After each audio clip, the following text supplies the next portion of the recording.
Assalamualaikum warahmatullahi wabarakatuh. Ya, pada kesempatan kali ini saya akan membahas mengenai pengantar multimedia. Langsung saja definisi multimedia.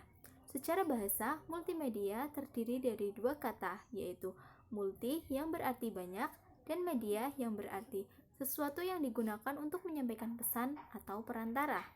Jadi, multimedia adalah perantara pesan yang terdiri lebih dari satu elemen atau banyak.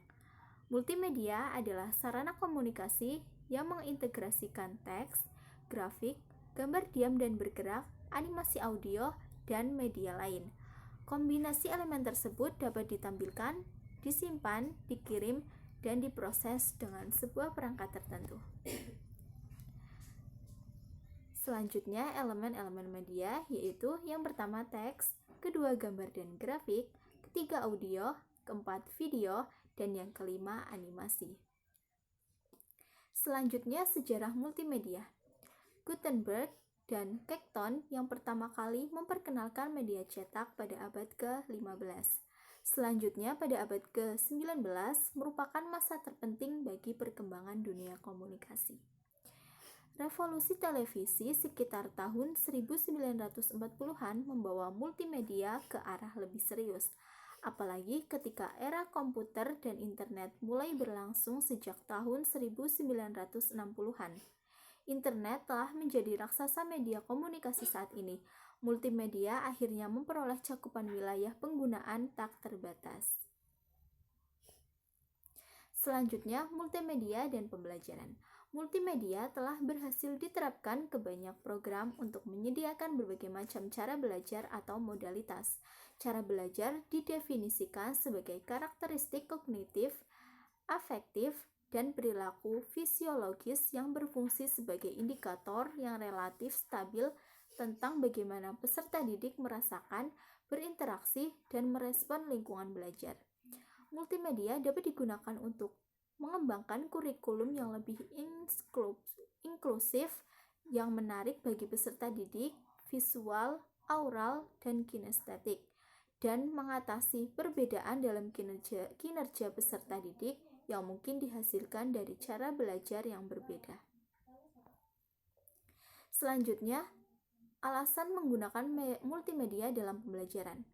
Yang pertama, guru diharapkan untuk membuat perangkat pembelajaran multimedia mereka sendiri berdasarkan tuntunan mengajar, karakteristik bahan ajar, dan situasi peserta didik yang sesungguhnya. Guru harus menyesuaikan perangkat pembelajaran mereka dengan penguasaan pengetahuan peserta didik.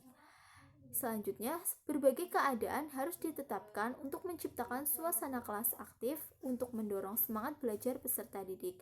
Dan yang terakhir, pengajaran multimedia harus dikombinasikan dengan pembelajaran tradisional untuk memperkuat isi pengajaran. Selanjutnya, multimedia dan pendidikan. Penggunaan multimedia dalam pendidikan yaitu yang pertama, multimedia harus berfungsi untuk memperkuat peserta didik yang sedang belajar. Yang kedua, multimedia akan membantu menyediakan lingkungan belajar yang baik. Yang ketiga, multimedia akan membantu meningkatkan kemampuan berpikir logis pengguna. Dan yang keempat, antarmuka pengguna yang user-friendly harus dikembangkan untuk memotivasi pengguna.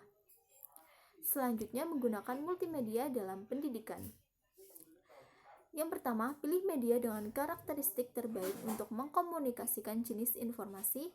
Yang kedua, gunakan multimedia khusus yang mendukung, berhubungan dengan, atau mengembangkan pembelajaran. Yang ketiga, sajikan elemen media secara bersama-sama sehingga mereka saling mendukung.